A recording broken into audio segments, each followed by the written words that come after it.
Hello again, everybody, and welcome to another episode of Fun and Games Podcast. I'm Geoff Moonen. And I'm Matt A.K. Stormageddon. And you're listening to episode 162. And this episode, well, we're doing this episode a little later than we wanted to be doing the episode, but I think that's in the spirit of the device we want to be talking about in this episode, because we're talking mostly about the Analogue Pocket, but a lot about its history, a lot about its implications, and its place in gaming preservation and the future of a lot of different kinds of development. To help us in that discussion, we have a fellow Analogue Pocket devotee, freelance games writer who has written for quite a few sites, RPG reviews on Shack News, wrote for Prima, wrote for all kinds of things, and a previous guest on the show, Lucas White.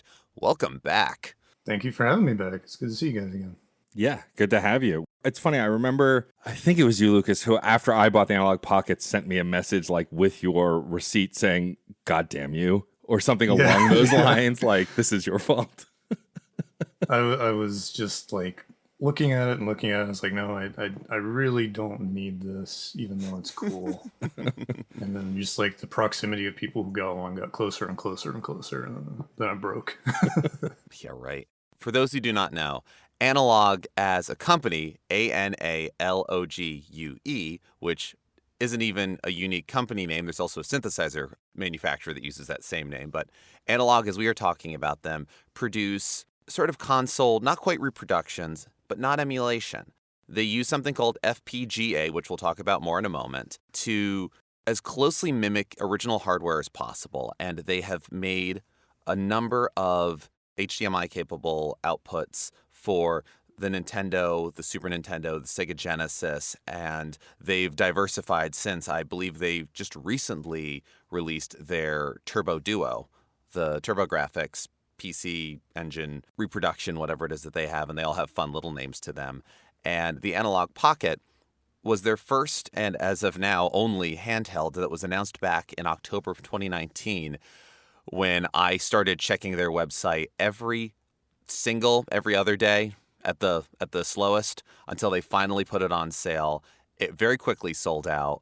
And then for a number of reasons, there was a long delay in them getting released. So I feel this particular device got hyped more than anything that Analogue has put out and is one of the more gold standard pieces that other reproduction or emulation or other handhelds that, and this is the key part for all of this, they play original cartridges.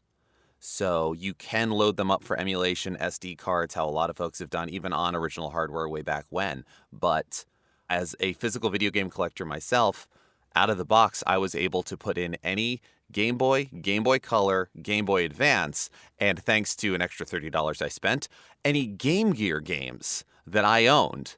And they would be played in beautiful HD with as minimal lag as possible, and they have only updated their central OS and their commitment to preservation and ideal experience for the individual ever since. Yeah, I think the reason that Geoff and I wanted to cover this device specifically, besides the selfish reason that I finally got one and wanted to talk about it, They're fun. Yeah. is that I feel like because of when Analogue really became part of the zeitgeist with the Pocket was also right before and then through the pandemic, where more people were playing games, more people who didn't play games before played games, and more importantly, more older folks who had stopped playing games went back to playing games. And I think the Analogue Pocket to me feels like, because Analogue's been around for a while, was the first device to break through into the general zeitgeist in a way that like people who I know who like grew up playing games but didn't play games at all lately was like, oh, I need to get my hands on that. I think this device is really interesting also because unlike their other consoles that tend to just play one thing, right? It's just Nintendo games or just Super Nintendo games. This incorporates not only the swath of Game Boy stuff, but through emulation can emulate not even just handheld stuff, but like you can play Super Nintendo, Nintendo, Genesis games on this as well. And I think it's just one of the more diverse and flexible devices that they've made. Like it's a Game Boy essentially in all sets and purpose and look that can also play other stuff. And a device like this, I think, was more valuable during that time frame when we were all stuck at home and couldn't really do much of anything else. So while people were getting to games more generally, I think Analogue, and specifically the Analogue Pocket, became really popular because of that as well. Yeah, I'd say timing was definitely a big deal on that. But it's very funny to be like, the Mega SG can only play Sega Genesis, the Super NT can only play Super Nintendo, the Pocket can play all of the same things a Game Boy Advance could play. And then some things with adapters as well. It's very funny that it is still on that line. Also, you mentioned the cores, you mentioned the fact that it can emulate other things, and I do want to take a moment because I had to spend a decent amount of time getting this right because, as I have established on this show, I don't know programming super great. I don't do super good on that. And FPGA is the field programmable gate array, which is kind of the key on this because we've talked about emulation before on the show and will again. But when you usually think of emulation, that is a program that works within an environment, whether that is your PC, whether that is on another game disk. Half the time when people complain about like Super Mario 3D All-Stars, it's just a bunch of emulators. It's because it is software made to work within the confines and architecture, the hardware architecture of the Switch, to then act as though it is the GameCube, the Wii, for any of the Switch Online stuff, NES, SNES, N64, etc. It is software made to work within the hardware to then play other software. Field programmable gate arrays are integrated circuits that are meant to be sort of given their own instructions on the hardware level to act as though they are the chipsets from another system. This is normally used for developmental purposes so that hardware and software can be developed in tandem with each other. If you don't have the final hardware specs, you can still try them out in an environment that has one less middleman there making things happen. So FPGA is, yes, emulation, but on the hardware level in its way, so that as far as any cartridge you put into an Analogue Pocket or any of these other consoles, as far as the cartridge is concerned, it's the original hardware. Analogue released sort of an open FPGA protocol, I believe is what it would be, that allows for all y'all out there to give your own set of instructions so that the circuit within the Pocket goes, oh, I'm an NES. Oh, I'm a TurboGrafx 16. Oh, I'm this very specific arcade board. And a lot of people are having a lot of fun with that. In addition to everything you just said, I think just the fact that it's a portable handheld device has a screen on it. It doesn't feel as much of like sicko hardware like the other ones do. Yeah. It's like, okay, here's this really expensive and kind of alien looking box that I have to hook it up to my TV, but it plays my old games. Whereas like this is like, it makes more sense to the layman, I think, to be like, okay, this is the thing that I need, and it plays the games in my face. And it plays so many games. And I think the FGPA stuff is interesting because I feel like 9 times out of 10, the same people we're talking about, they're not gonna intuitively know the difference, generally. I'm assuming. Unless they like put, SNES 9X or whatever right next to it and put the same game, and maybe they notice the differences there. But there's something, even on like a small level, especially with like some of the features it has, that does feel more correct than playing on an emulator window. I think the hardware really helps with that. I mean, the LCD screen is freaking gorgeous. And like, what's fascinating is someone who grew up with a Game Boy, which was a much smaller screen than this screen by quite a large margin. The detail you can see, especially when you remove the scan lines and see just how the pixels are meant to look without, is kind of fascinating. Like, I didn't think there was such a thing as HD for these old games, right? You look at like 2D HD games, which I'm a sucker for, and I'm like, this is what pixels in HD should look like. But the reality is this system shows us that you can take something that you remember looking really clear from your childhood, and actually, it's a thing we talk about with emulation all the time in general, or like spiritual successors. It makes it look like how you remembered it looking, right? It was never this clear on the Game Boy screen. But when you think about these games, you remember this detail. It's funny, I didn't notice anything like that until I played Metroid Fusion on this device, a game I've played a million times. But the coloration on the original Game Boy Advance, because it was so dark, was completely off. It wasn't until the true backlit SPs that you could really see the design they were going for. But then even still, it wasn't until I played it on the Analogue Pocket that I really saw the blues and greens and yellows and the way they were meant to be seen originally, because the lighting and the screen is so well made. Yeah, I think the 2 first games that I played on my Pocket when it arrived are illustrative of this for me, where the first game that my partner wanted to put in, Sarah immediately went, put in Minish Cap. She Yeah. had recently played it, so it was fresh on the brain, but also now a little down the line, I think this would still be her first choice. And she shares your view, Matt. It's an incredible Zelda game. I haven't finished sure it yet, is. so otherwise I would be saying the same thing. We put it in and started playing, and the first time Link shrank down and you had that sort of zoomed in look on everything, I'm not going to say either of us began openly weeping, but I want you to take that emotional idea of, this is possible? Oh my God. And the one that I put in that kind of gave me whiplash was Sonic 2 for the Game Gear. I grew up playing the Game Gear. I didn't get a Game Boy until Pokemon. And also, I think that's another reason why Analog Pocket and all of this, Lucas, I think you're absolutely right about like this sort of appealing for the layman hands. It feels very phone-like. And also, well, let's play all my old Pokemon games. Who's going to get mad about that? But for Game Gear, all sorts of great technology, et cetera, et cetera. We'll talk about that on a future episode. People voted on it. But one of the things is, for all of its lighting and color and everything else, that screen blurred like a motherfucker. Yeah. So it's one of the reasons why the Sonic games on the Game Gear were a little more platformer, but even the fast moments, the scrolling on it was ridiculous. So when I played Sonic 2 for the first time on my Pocket, when I haven't played that game in years, I got so far into that game, I got every emerald. I had to stop myself and kind of go, am I just older and know the things better? Am I a little better about this? Possibly. Maybe. Can I see what's going on? Yes. Yeah. Does that help? Surprisingly, yes. Yes, it does. And so while the small pieces and the details, whatever they may be, don't necessarily, I don't think any one person, unless they're looking for them, are going to see every improvement in detail that the FPGA down to the hardware zero lag level of things, the different filters you can put onto the screen, the HD or anything like that. Everybody is going to find something about it that feels how you remember it, as close to you remembering it as you can. Or when playing something new for the first time, you don't feel those frustrations. It removes those, which is what a lot of quality of life should be, and what a lot of remakes, whether software emulation or not, often get jumbled about.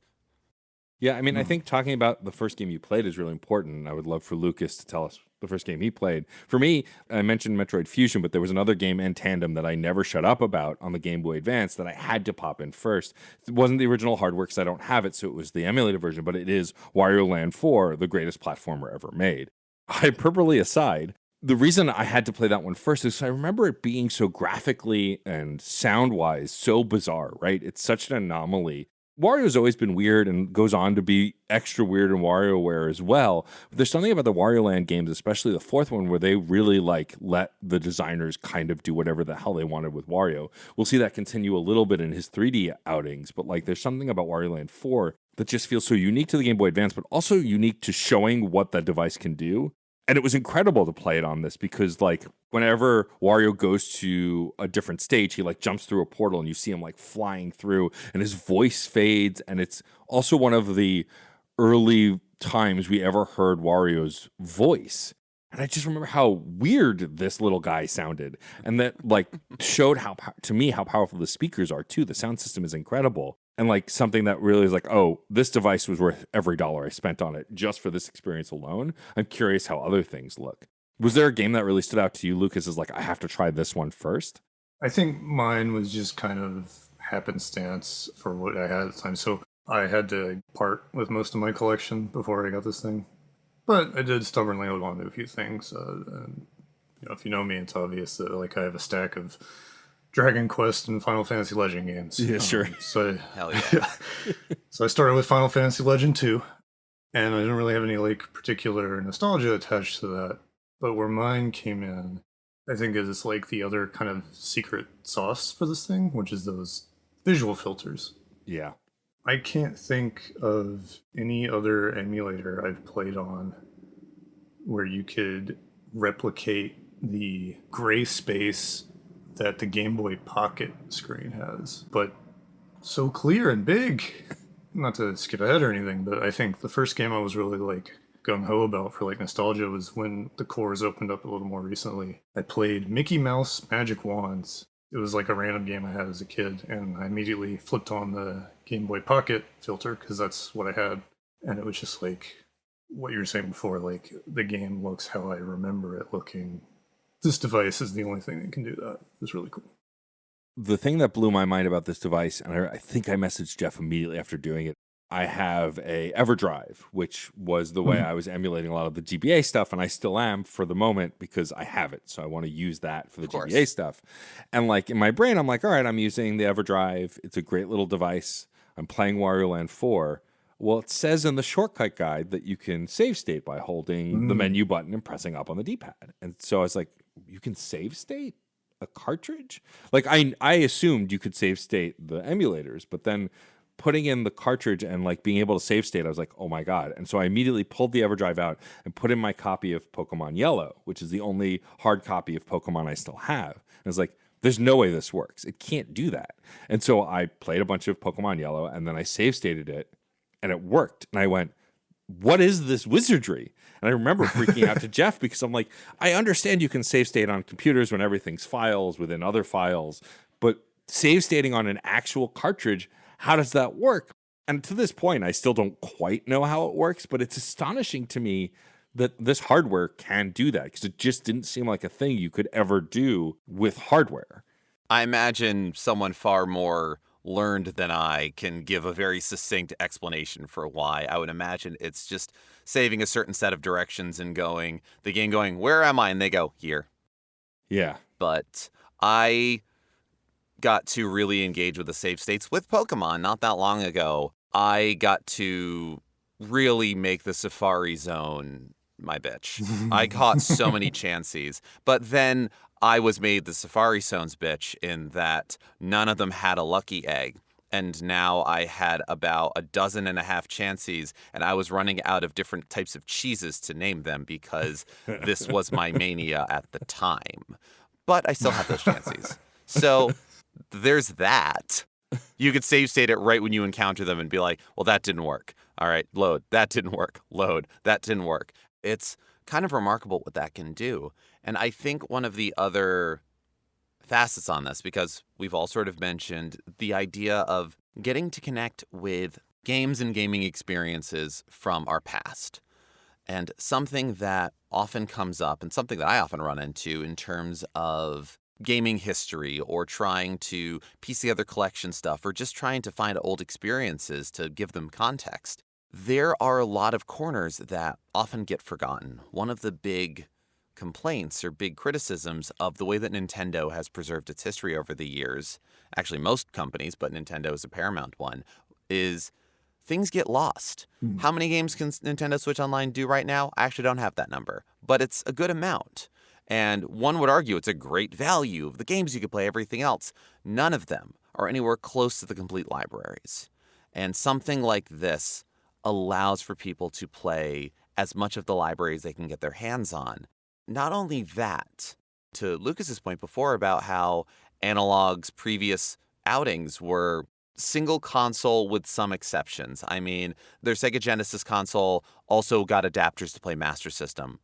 But then again, that's also Sega Genesis. But I mentioned I have a Game Gear adapter for the Analogue Pocket. They are still in development, but they are also going to be releasing adapters for the Neo Geo Pocket, Neo Geo Pocket Color, Atari Lynx, and the TurboGrafx PC Engine and the Super Graphics U cards. I've never played the Neo Geo Pocket or the Pocket Color. Ooh, missing out. Exactly. The Atari Lynx, all I remember is playing California games on my cousin's Lynx when I was 5. The first time I saw one as an adult, I realized they were exactly as big as I remembered, and it wasn't just me having tiny hands. Who is going to put out a prestige FPGA device exclusively for the Atari Lynx? Someone might. Someone could make that, but that would be more boutique style. That would be more talk to this one person and get it. I mean, heck, before the Analogue Pocket was announced, I still had several mostly broken Game Gears in my home and a great deal of love and nostalgia for the console.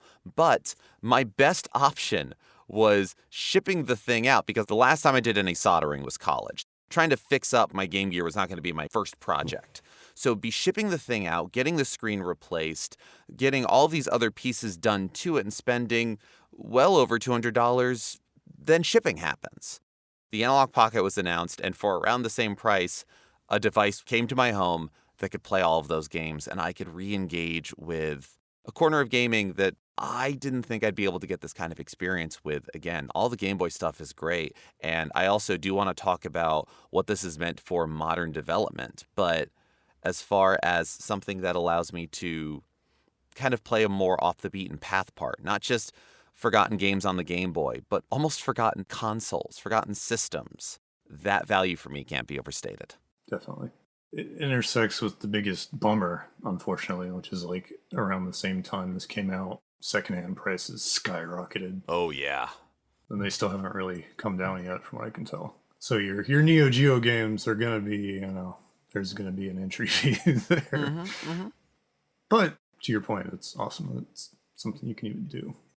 Yeah, it's one of those conversations that like this increases accessibility without being super accessible. And what I mean by that is the price tag on the Analogue Pocket is not cheap by any means, but for an all-in-one console with someone with the means, it still does increase your accessibility for playing any of these games. Like, I'm very lucky to have had a Game Boy and a Game Boy Color and a Game Boy Advance and a Game Gear, and have grown up with a lot of these handheld consoles. But to someone who has the means, who never played any of these consoles, you could buy this one system and through the open FPGA, play all of these consoles, and also the Nintendo and the SNES and the Game Gear and other things. Like, the fact that it allows you to emulate all of that stuff and also play the physical cartridges of some of it. I have a ton of friends who like the idea of emulation, but don't really know how to run emulators on their computer, maybe don't have a desktop PC that'll run it super well, although those get more accessible every day too. Or like even I have a Steam Deck where you can put emulators on it, but it's a little more jumping through hoops and using the desktop and all of that. This makes it so much easier. You pretty much buy a micro SD card, put the emulators on it, and then install the card, and it's good to go. I think that kind of accessibility with emulation also is really important in a way that, while it's not impossible to do on PC and gets easier every day, this, I feel like, if you have the money to buy the device, makes it the most accessible interacting with emulation has been. As well as the fact that it's the closest to the feel, as it were. Yeah. Where I remember getting into emulators and emulation when I was in middle school and high school, and I remember loading an NES emulator onto my laptop when I was in high school, and I got used to playing through games like that, but that's not how you experience those games necessarily, or that's not the intended experience for them. And a lot of things that I've seen nowadays are reproduction cartridges, repro cartridges that are, oh, Mother 3 isn't getting localized. Well, here's an English patch for it. And you can play it on an emulator on your computer, on your PC. Or you can buy this cartridge and you can play it on your Game Boy Advance, on original hardware and all of that. Well, this is part of that. This bridges that gap. One of the things that I've enjoyed in having an EverDrive for my Sega Genesis is getting to play those sorts of translations, those sorts of ROM hacks. It works with the 32X. I'm playing Doom Resurrection on it. And you can do the same thing with the Pocket. Closing those gaps, and sometimes even closing gaps of, man, wouldn't it have been great if, like Mother 3, as it were. Yeah, playing ROM hacks is definitely something I really dived into with the Pocket in a way I wasn't before. If you're buying older games and you're using original hardware, you just can't do that stuff natively.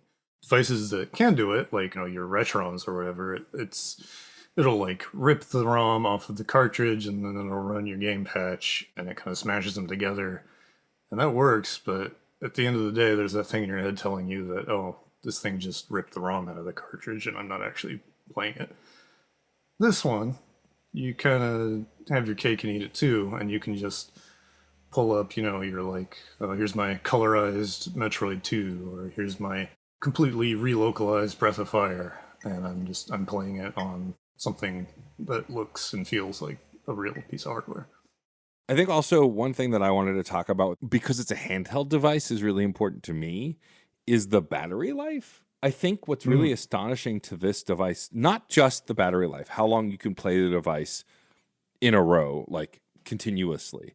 That's pretty standard, like most devices now with the Steam Deck, I guess, excluded, which has a shit battery life. It's terrible. Most handheld devices have a decent battery life now. It depends on what you're playing. The more intense graphically stuff will drain the batteries faster. But the thing about this device also is that there's seemingly no battery bleed. And what do I mean by battery bleed? I don't even know if it's the right term. But a device that loses battery as it's in standby or off, the Switch is pretty good. It's very slow, but will die over time. Same with the Steam Deck. Like I said, if it's in standby, probably after a handful of hours, it dies. The PS Vita is kind of my gold standard as far as that kind of bleed. That thing lasts for weeks. Right. And for me, that was the 3DS. The 3DS, I think I left in standby for a month and it still was fine. But this one, like, as long as I turn it completely off instead of putting it in standby, there is seemingly none. I don't think it's actually none, but the battery is so impressive that like I hadn't touched this for a month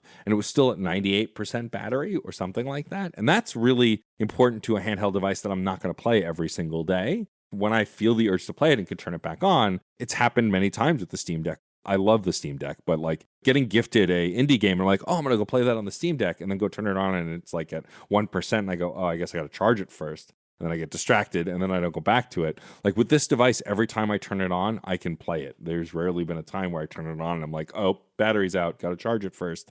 And I think that's really important for a multi-purpose device such as this. Yeah, I mean, many folks, funnier than us, smarter than us, whatever than us, have lamented the notion of you get a new game. Oh my God, I'm so excited. I'm going to put it in right now. It needs to update. I need to download the patch. Yeah. And even with new consoles, I remember receiving a Wii U as a wedding present and getting so excited to play that thing, and that needed to download updates. And it is that same idea. I mean, before I had a Pocket, and even sometimes still to this day, one of my favorite things to travel around with is a Game Boy Color because it's a nice between state of games I can play, easy to read screen, easy to carry around, and if the batteries die, I just carry an extra set of AA's. So if the battery's dying, I can just pop those in and we're good to go. That is the only step that we need. Whereas, yeah, is a lithium battery better? Is a rechargeable battery better? Probably as far as waste goes. I lean towards yes. But being able to remove that state of, I'm excited, I'm ready to go for this, no, I can't, and it all just falls apart, that is something to keep in mind. Also, there are more than a few other consoles, games, systems that are doing similar things. There is the ROG Ally, there's the Miyoo Mini, there's the Retroid Pocket, there's all sorts of other ones that I'm not even thinking of, whether they play hardware, don't play hardware, whether they suit the same purpose, don't suit the same purpose. We're not discounting them, but I don't know about y'all, but I haven't had a ton of time with them, and the Pocket's been very good to me, and I like using it as a touchstone to be talking about these sort of experiences right now. Yeah, I have an Ally, and I love that thing. But the last thing I want to do with it is play, like, Game Boy games on it. You know what I mean? Mm-hmm. I want to play my Steam games. Maybe I want to play, like, a PS2 or a PS3 emulator. Yeah, the Allies are competing with, like, several different spheres. Yeah, exactly. If I'm going to play a Game Boy game, having it in this thing that's, like, heavy, has, you know, the 16:9 screen, and is going to be blowing up those pixels to the point where it just doesn't look like it was supposed to. It just doesn't feel right. And then Analog, it's like, here's your Game Boy Pocket filter. Or Game Boy Light if you're a crazy person and bought one of those at some point. Listen, we all want to have that feeling of being the hipster of like, oh, I use the Game Boy Light filter. It just is more authentic. Where, did you have like one? The Astro Boy model. Right, come on. Yeah, no, I agree. Like, I've been using my Steam Deck a lot to play PS2 games, especially PS2 games I'd never played before, and that's a lot of fun. But when I play a Game Boy game on it, like, it looks cool and it's fun, but it's not the same as having this Game Boy-shaped device. Geoff was kind enough, and I've talked about this on the show, he was able to find a Game Boy Advance SP, the old front light, not the back light, but still one. I'd wanted one for a while, but when I finally had it in my hands again, I went, this thing is tiny. It wasn't this small. The reality is I got bigger. But yeah, like I'm holding my hands so close together because I also have massive hands. I really like that device. I still have it. I use it from time to time. But the thing about the Analogue Pocket that feels perfect is it's how big I remember the console being, again, but not actually. It's around the size of, I think, the Game Boy Pocket, maybe a little bigger. It's not as massive as the Game Boy Brick. The Pocket is. It actually has the same dimensions. It's just not as thick. Thick. Yeah, that's true. THICC. That sounds about right. Thick. Yeah. I remember comparing them to each other, and I absolutely am sitting there being like, so what's bigger or smaller, and holding them up against each other. I think the front panel of it all is roughly about the same plane as the DMG, the OG Game Boy. And then, yeah, it's just thinner in your hands, and there's better handholds, and they had to make space for the L and R button and the adapters and everything else. So It is smaller in at least one dimension, and certainly feels a lot smaller because of it. But it still feels like the right handheld size. I don't feel like I'm straining to use it in a way that like the SP I did. And also, I'm grateful to have a device with better buttons. We haven't really talked about the buttons yet, but they have that click that I want from an analog device like this. But also, the biggest problem I had with the SP is that every SP I ever owned, the shoulder buttons died after a year or so because of the way it sat in your pocket, the way the buttons worked, and just the design of them back then. They weren't meant to last. Some might say Nintendo still hasn't learned that lesson with the Joy-Cons and some other stuff. This is so well built also, and the way it lays in my pocket, I don't worry about it. I worry more about the screen getting cracked somehow in my pocket than anything else, which isn't going to happen either. It's just a hardy device that the buttons feel, again, like I remember the buttons feeling that click and that feedback. Speaking of having it in your pocket and like not worrying about the damage, have either of y'all knocked the cartridge out while it was like on standby before? I have not. Not yet. Okay, I've done that several times. And the wild thing is like it still loads the game where it was. Oh, that's amazing. Like I was playing Dragon Warrior and it was in my pocket and I was like, oh crap, the cartridge kind of fell out, lost all my progress, but let's see what happens. Push it back in, and then it just resumes from standby again. And I was just like, I have been so scared of that. That is so good to know. Thank you. Yeah, it's wild. Yeah, the way that the cartridge slot is, and it doesn't have as much of the physical shielding to keep it in place like a Game Boy Pocket, Game Boy Color does, because you need access to the Game Boy Advance cartridges and the adapters and everything else. And so, yeah, I have been absolutely terrified of that happening. So, yay. Yeah, I mean, it speaks to, again, how well the device works. And I think it's in tandem with the save state conversation we had earlier. Like, it is feeding the information in a way that it's like, you were here. And it remembers that even if the cartridge comes out or something else. They're probably hand in hand, yeah. Right. I think what's really fun about this device for me, and it plays into the save states and some of the other stuff, is just, it's to the namesake. It feels like an analog way to play these digital platforms. Mm-hmm. Until the Steam Deck also, like, there was not really a way to get that with PC-related programs. Now, it's so much easier with something like the Steam Deck. There's a few other like handheld PC-based devices that either stream or let you download hardware. But before the Analog, a lot of those didn't really exist. They all kind of came out around the same time. But I think also the Analog just still simplifies it better. Like, I was very proud of the moment I was able to get my Steam Deck running the PlayStation and PlayStation 2 emulators, because you had to go into the device and set up the downloader. Now, even those emulators has a whole app now that makes it so much more streamlined, which when I updated it recently, made it so much easier. But when the system first came out, it was a lot of like typing code and yes, no, exclude this. And I'm grateful that with the Analog, a lot of it just feels a lot more streamlined. Speaking of code and a little bit of programming, have either of you messed around with GB Studio at all? I've not. Only to get around core limitations that were there before. I mean, fair enough. GB Studio being something within Analogue Pocket that's sort of a drag and drop retro game creator, as it were, that allows for a lot of this work with open FPGA cores, and for a lot of modern games coming out now that, you know, when you have an emulator and you're playing Game Boy files, they're .gb files. Makes sense. Mm-hmm. And now, through things like GB Studio, you can export as .pocket files, which allows for loading new games onto that SD card that holds your firmware and everything else for the Pocket, and be able to play those games.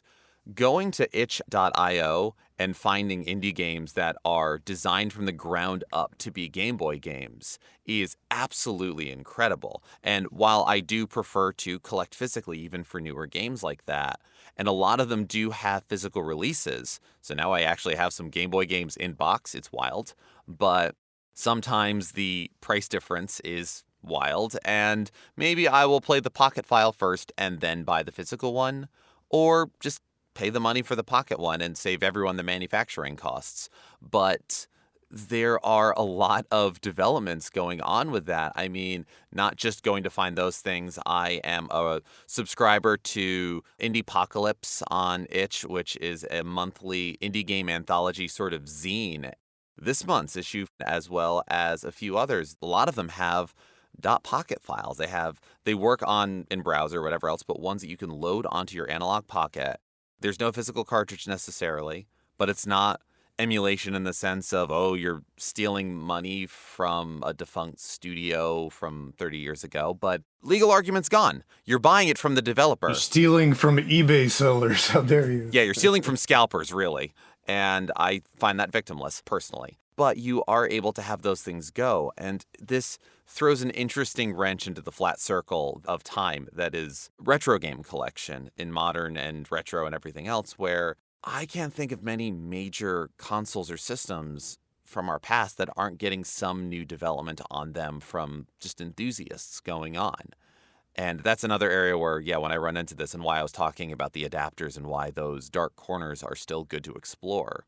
But being able to not just see new developments, but not necessarily have to worry about the buying of the cartridge, unless you want to, but still get to have those experiences on, well, the closest to the real hardware that you can get without buying the cartridge itself. It's still really nice to sometimes load those up, and they can be as long or short as they want, but I've had some 10-hour flights that have been really nice because of those developers and those games. So thank you. Yeah.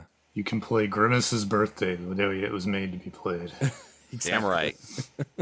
And yeah, you can sometimes make those like little jokes, and those things are just like, oh man, can you imagine if this were to actually happen? They're almost art projects. Yeah. Yeah. Totally. They're not meant to be $60, $40 in-box with instruction releases. That's taking the joke too far. $5, here you go. Perfect. Exactly.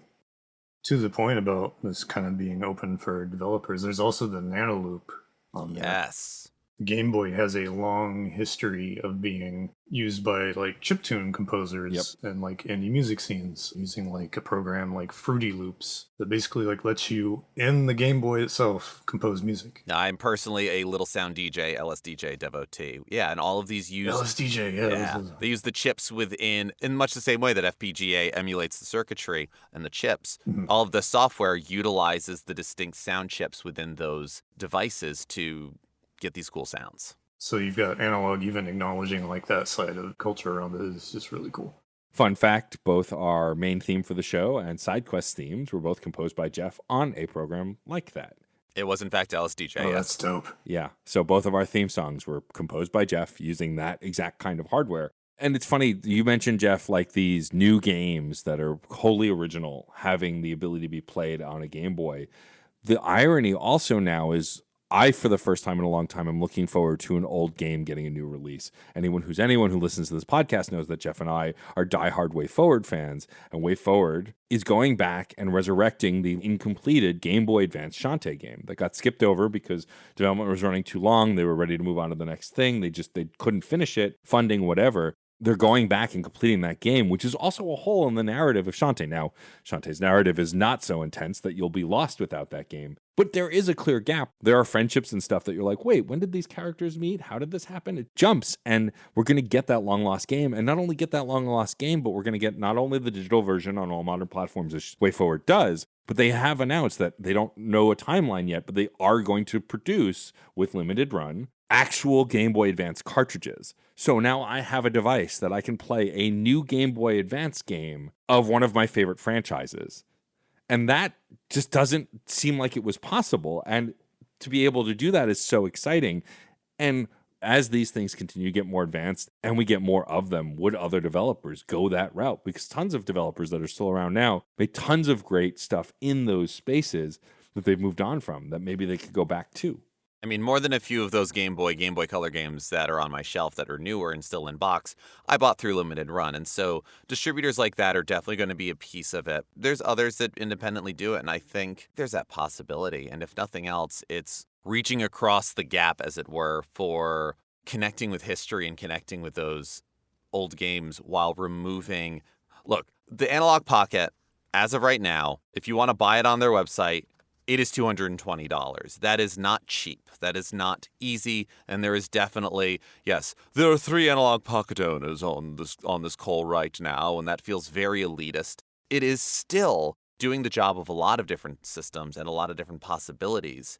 And so removing those steps are, I think, absolutely a way to allow us to preserve history and to continue to engage with these environments. Yes, better technology comes out, but people love the systems they do. And look, the Pico 8 doesn't have a physical space. It is just a development environment. But Celeste was created in it and a lot of other fantastic games, but that's an easy touchstone. People work within those limitations not because they don't have anything else, but because they want to. And people play in the environments and with the hardware that they do, sometimes because of limitations. We've often talked about when you're a kid, your favorite games are the ones you have because of the ones you play. But sometimes you go back to those and you choose them. To have the choice is important. And I think more than anything, this comes down to that sort of choice. Yes, it's fancy, but I remember when the Super NT and the Mega SG and everything was coming out. And Lucas, to your earlier point, I looked at those and went, look, I'm a big collector and I love games and everything else. And maybe it was just where my finances were at the time. I'm like, I am not spending that kind of money. I have a Sega Genesis, thank you. Maybe I should go back. I don't know. But, having played the Pocket, maybe... it's too late now. I'm on their store site right now. Double, triple price. Oh my God, those... Well, sold out. Yep. They occasionally do runs on them. I feel like the Pocket, they're going to keep in production for a little while. I can't help but agree. And also, I think if you wanted to buy a Game Boy Advanced, either SP or regular Game Boy Advance that was modded to perform at the level that this console does, you would run the same amount of money, I think, if not more. To have the screen replaced, better buttons, all of that stuff. And I've considered that. Like, there are tons of independent sellers in New York who sell those updated consoles, but this I think is just a better value with more options, and it's not cheap, but it's also not as expensive as a PS5 or a full console, or even I think it's on par with the Switch, which maybe is between $200 and $300 these days. I think for your bang for your buck, especially if you are a classic gamer or someone who longs for nostalgia and the games of their past, it's a worthwhile investment. And more importantly than anything else, it's an impressive machine that continues to evolve how we engage with emulation and preservation. Again, I think we are 3 sickos who love this device, but I think this device is closing the gap between the sickos and the folks who just want to play some old games in a way that a lot of other software and hardware may not have. And it could be timing, it could be Analogue's marketing, it could be a whole bunch of different things. But the reality is, I think more people are aware of devices that emulate and how they can access older stuff without paying an arm and a leg or not knowing technical know-how to install whatever software you need to run this stuff. Things like the EverDrive have been around long enough that we run into weird moments of not quite obsolescence, but sort of overwritten knowledge. Non-destructive overwritten knowledge. The EverDrive that I have, it's the EverDrive Mega Drive version 2. And getting the system files on that thing, finding them, actually going, where is this specific file it's asking for? And just getting blown over as far as documentation or newer versions or things like that. It took me a while to get it actually working. Once it did, stable as anything, and I love it. But to have to go and track those down and set those up, just load up an EverDrive. It's never as easy as the people who say that think. Yes, it's easy. Yes, it's simple, but it's not easy and simple for everyone. And like you said, Matt, this bridges the gap a little bit. You can go deeper. You can load up cores. You can emulate whatever sort of console you want to be going on there, and that's its own rabbit hole to go down. But still, in my experience, is not nearly as complicated or wild. And while you may lose out on a few bits of fiddliness, you can still do that. But it gets people engaged and it gets people remembering, it gets people talking. And that's how all of us find those corners of history. We don't learn about these games. I didn't know about Mickey's Magic Wand. I've never heard of Mickey's Magic Wand. Now I want to check it out.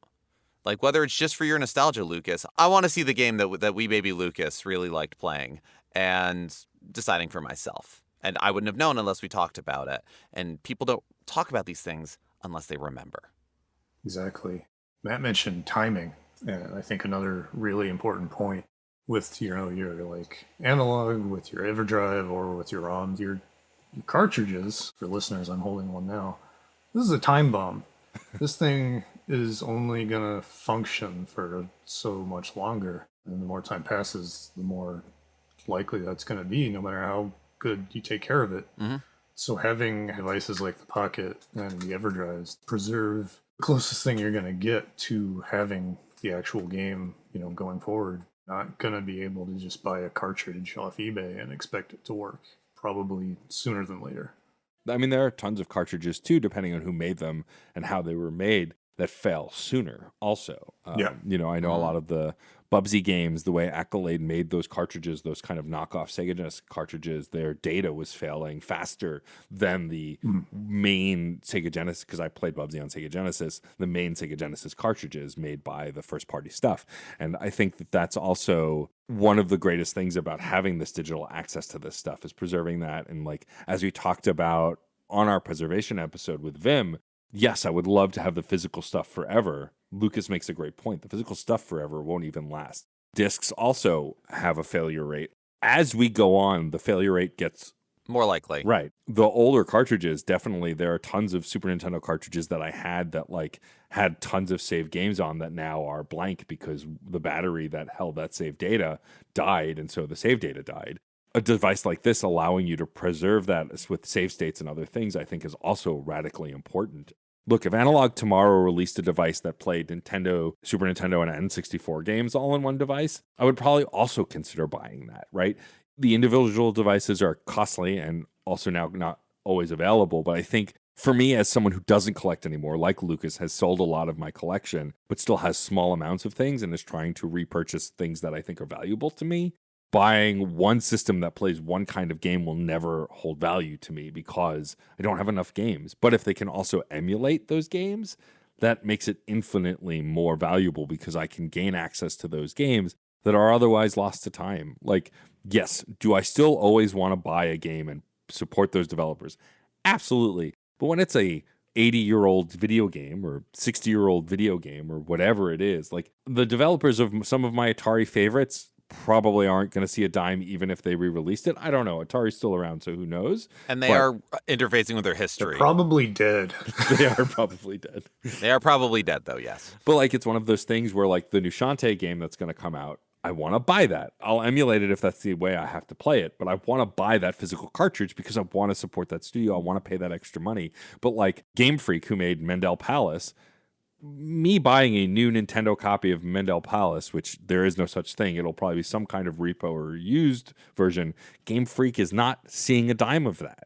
Unless Game Freak releases a Pokemon collection that you are buying from Game Freak and it's not Nintendo porting the stuff to their homes for those old games, they're not seeing a dime of that stuff either. So emulating that stuff I feel less bad about than emulating a brand new game or not that kind of thing. The legalese and the right and wrong of emulation is a whole other conversation that we've dabbled in before. But I think devices like this ultimately free me of worrying about that because I'm not reselling. I'm experiencing history and I am doing whatever I can to do it. And I think devices like this, and specifically this device, allow me to do that in a way that I just couldn't do before. I think a lot of us just really want the ability to pay a reasonable amount of money to have access to whatever games throughout history. Whatever is a reasonable price and whatever is whatever game and everything else, give a reasonable price to the proper people for those things. The details are what get quibbled over on that, but I think ultimately that's what that is. The Pocket isn't an all-in-one solution, but it has opened up a lot of vistas of history and of collection and of archiving. I have the Final Fantasy Legend games. I have not played through them. I'm finally going to give them a try because I can also save state a little bit and put them to sleep. And I was trying to play them when I would carry around the Game Boy Color with me. I would just often get so lost on it and get so whatever else. But I know they're good games. I just need to kind of like, something's got to click. And I'll probably be able to put the time in and feel more tuned into it with fewer obstructions with something like the Pocket. For sure, for sure. If those games click and it can take a minute, I feel like there's very few games like those in that space. I'm really happy with this device. It's not perfect, but it is pretty close to exactly what I wanted, and we don't always get that when buying devices like this. I will trust Analogue to make other stuff. They are working on an N64 alike that doesn't have a release date yet, but is their next big, like, here's a console that we are making. I'm just grateful that there are avenues to get this stuff because also, as Lucas pointed out, as stuff becomes more accessible, it also becomes more expensive. There was a time where I wanted to buy a used N64 to start collecting those games again because that was one of my favorite consoles, and it's just so pricey. And anything that allows to cut back on that price and gives folks accessibility to this stuff, even if there is an initial high price tag, I'm grateful for that because buying an old system and all the cartridges, if you have the disposable income, is fine, but lots of folks don't. And so things like this allow us to engage in those things that we otherwise wouldn't. I mean, I haven't gotten the adapter yet for the TurboGrafx and any of that for the Pocket, but there was a handheld TurboGrafx, the Turbo Express, that is infamously even more unstable and unreliable than the Game Gear as far as capacitors leaking and things breaking down and I want a working one, good luck, buddy, kind of thing. Yeah. The TurboGrafx, I don't have any nostalgic memories for it, but I will admit everything I look at looks effing incredible and I do want to play a bunch of those games. But collecting for it is expensive because of trying to get the hardware, get any of those pieces. And the thing I really wanted to get for it are the pinball games. Alien Crush and Devil Crush. And I've gotten to play them a little bit since, or Demon Crush. I don't remember which versions for what, because I know they also did Devil Crush, I think, for the Genesis. But the TurboGrafx versions, I've finally gotten to play them a bit through digital downloads and stuff. They're incredible. And we love pinball in this house. And I really wanted to do that so that Sarah could play through those games. And any amount of looking into collecting for it got absolutely absurd. But we were going to get the Pocket anyway. And now with a much smaller barrier of entry, we may yet get those physical games one day. I think all in all, the Analogue Pocket is quite a marvel, and I'm sure we could probably talk another 2 hours about it, but we all have lives and places to be and other games to play. But I do want to thank you, Lucas, for joining us on this episode. You and I have talked quite a bit about a variety of games, but there was something about the Analogue Pocket and this nostalgia that I can feel as we're all around the same age. Like, this device was important to us, not just because it's a good device, but because of what it allowed us to re-experience. And so I'm grateful that you were able to join in this celebration of this thing. Before we wrap up, I would love for you to plug away and tell folks where they can find all your awesome stuff. You can find me on the internet, on Twitter or X or whatever. Hokuto no Lucas. And most of my writing right now is at Shack News. Every now and then I pop up somewhere else. Recently started at Nintendo Wire, where they let me write about Kemco RPGs. So that's nice. That's Dang. fun. Yeah. Hopefully, more places I'll pop up. But just find me on Twitter and I'll be plugging that stuff. Hell yeah. And listeners, first of all, do you have an Analogue Pocket? I know quite a few of you out there either want one or do, especially the folks that hang out in our Discord. Tell us what you think of the device. I can't imagine someone getting as much out of this device if they've never played a Game Boy game, but I think that there is much to get from it. But it does seem nostalgia-driven in a way. I'm curious what our listeners think. Have you played an Analogue Pocket?